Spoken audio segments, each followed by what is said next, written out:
Hi, this is James, and for today's video I'm talking about bad music, and this is something I've wanted to talk about for a long time, because if you know me or in real life, you know I love bad music. I love so much bad music. I like the whole Instagram music thing used to be something I was almost obsessive about, the way I just loved it. I maybe have listened to NLE Choppa's NLE the Great, KO, more than almost any other song that came out in 2025. Kill Carl was, of course, one of my go-tos. How could I even talk about this without mentioning the great Dax? Now, I want to emphasize, when I talk about this, there is an obvious irony with the way I'm ridiculing it, and the irony being like, I'm not making genre-defining work. The stuff I do, I don't want to posit at that much of a higher level than this. And I think that's an important distinction to make. I don't think any artist is all that different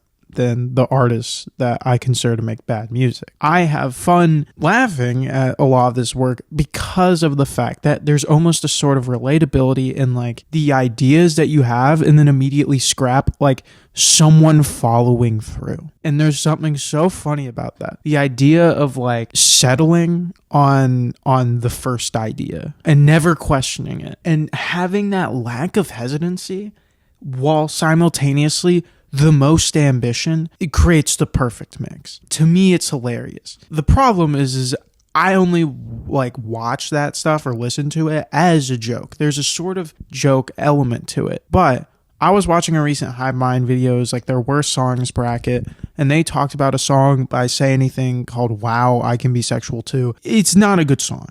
Do I love the song now? Yes, I've gone full circle, and now I'm like, actually, this is a great song. And it's not like, oh, there's some like profound relatability. It's more just the ambition meets the sound. There's nothing about it that goes wrong. Like, I went through a stage where I liked Hobo Johnson back in the day. I should clarify, back in the day when he was like fresh. This new narrative that everyone always hated him is not true. That is not how it always was. It's just not true. It's just he got really bad at a certain point, and then everyone reconsidered his original work because his original work was endearing under the understanding that like this was the beginning of a progression. And then to realize it was a peak just reframed everything in a way that's like, oh, this just feels horrible now. And there's something so good about that. Like, I don't get the same cringe out of Hobo Johnson that I get out of Dax, right? When Dax is pouring his heart out, talking about something that I just can't take him serious. I just can't take him serious. It's not the same as like Hobo Johnson, who clearly is aware of what he's doing. So I think that's what's so important, is if someone is balancing self-seriousness with an understanding of who they are, it gives you a lot more leeway. And I think that's the thing with the Say Anything song, is that when I listen to it, he knows what he's doing. Watch the music video.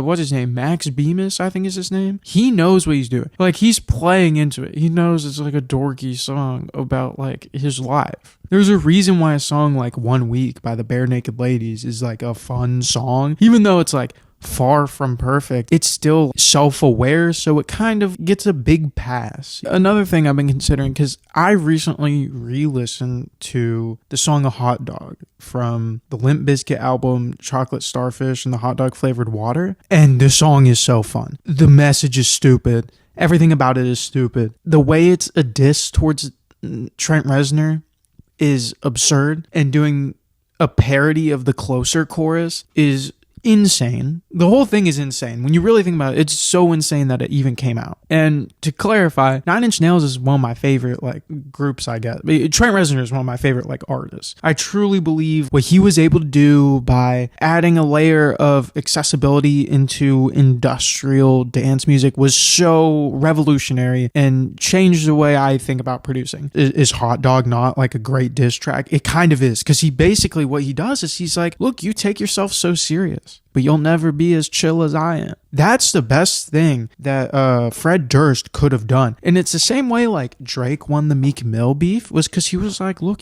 why are you so serious? This is art. Like, we're the same. Everyone's the same. And whenever anyone says, look, we're all at the same standing, that's how you break the cycle of cringe bad music. If Dax made a song where he was making fun of himself honestly, and it felt like he was like truly laughing at himself in a fun way, I would look like the biggest clown forever laughing at it. I would look like just the worst. And there's a lot of bad music that I feel like used to be fun, and it used to be a lot bigger. I think it was more of a thing to make bad music. Like when you go back to like what was popular in the 50s and 60s, there's a lot of pop songs that were gimmick songs that were sort of making fun of themselves. It's sort of absurd. And it was only really the 70s that there was this big shift in pop songwriting to where like it was more okay to take yourself serious. A lot of different factors contributed to that. Thank the Beatles. Motown becoming more popular throughout the 50s and 60s also led to that. And from then on, you really saw a big shift in pop music to take itself seriously. The 2000s were sort of a reversal, because the 2000s had a lot of music that was just like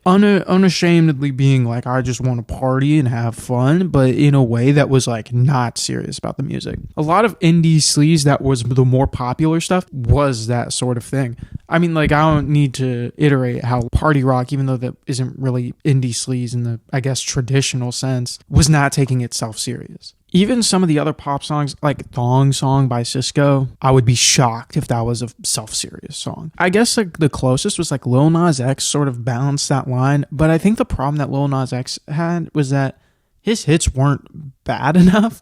Like, they weren't stuff you laugh at. Like, there's nothing about Old Town Road that's like you laugh at. There's nothing about Montero that causes you to laugh. And The Garden is a group that straddles this line a little bit of not taking themselves serious, but taking the music serious, and sort of having like the whole dichotomy of a lot of their songs are like, how serious is it? And it's not that sonically, it's clear sonically they take it serious, but it's the way in which they do it leads to a sort of questioning, but it's more within the fans. They like this sort of semi-irony of some of it. Rap is a genre that there's a really strange thing with this, because it's very easy to do bad rap music in a way that's disrespectful to the genre, because it's like making fun of the genre itself. But there's also a lot of artists in the genre that make funny music that's purposefully bad, that doesn't seem like it's trying to be disrespectful. I mean, like the biggest example is like Miles, but that's like so jokey, it's comedy stuff. Lil Dicky falls into that sort of too. But like, take an artist like Z Loopers, is like, Z Loopers doesn't make bad enough music to like laugh at. The closest is the Crash Bandicoot song with Danny Brown, but even then it's like, that's not even really a bad song. Zach Fox is a really good example of like making stuff that's funny but not bad. And then you have like BLP Kosher making Party in the Gunshine State, which that as a song is bad and funny, and I enjoy it a lot because it's not taking itself seriously at all. And hyperpop was a more recent example of a genre that sort of allowed for this, because they were influenced by a lot of this music. The music that's bad but sort of enjoyable, but it's, you never mistake it in your head for being good. Difficulty that hyperpop ran into is the genre itself was so complicated and nuanced that it didn't really allow for it to be not self-serious to a certain extent. I mean, 100 Gex is the obvious example of a hyperpop group not taking themselves overly seriously, and that leading to good bad music. But even then, like, the music's not quite bad enough to fully justify. I guess like a song like Frog on the Floor works in that way. But I guess my issue is, take MGK. MGK gets a lot of hate online. Makes sense. I like to kind of make fun of him because I think he takes himself so serious. The joke is that he makes music that to me is not good, but not only that, he takes himself so serious. And that's what makes it so goofy. When he's like rapping on the Doja beat and he's like, I'm not a homo sapien, I'm an alien. It's like, what are you talking about? Like, there's not like a bar, you know? And it's just so goofy, you kind of have to laugh. And the only thing is, like, I'm curious if he actually thinks that's good. Because if he doesn't think it's good, that's amazing, and he knows what he's doing, that's great. Because he has a song with Fred Durst. How does he not know it's like what he's making is not good? And I'm not saying like people who make fun bad music, all their stuff has to be like this. In fact, I think there's a really good way to do both, where some of your songs may lean into that, but also some of your songs can be self-serious in a good and meaningful way. But if I were to, like, I guess, summarize this video, what I'm trying to say is that the best thing an artist can do is recognize the humor in what they make. Being able to laugh at your own art, because the gap between your ideal and what you actually make will always exist. There will never be a time in which an artist makes exactly what they're trying to make in a like a tangible way where they hear it and they're like, that's immediate, like that was what I was thinking the whole time. Things go in different paths while you're trying to make something, and that's a good thing.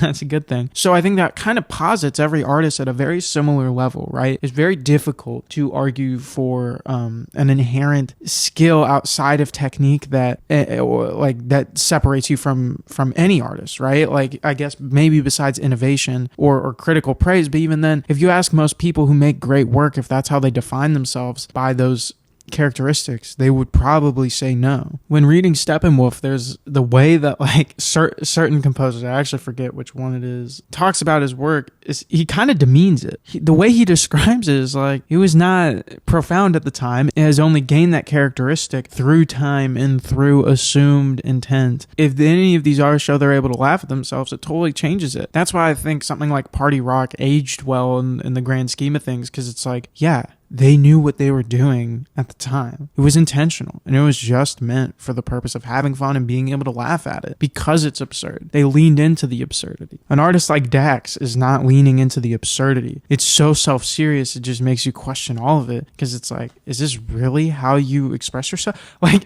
you know what I mean? This can't actually be how you think. I have new stuff on the way. I laugh at it sometimes, and I guess that's the message of this. Being able to laugh at your own work and recognize when artists are able to not take themselves so seriously, and that's something to celebrate. Even if it's bad, it doesn't mean it's bad.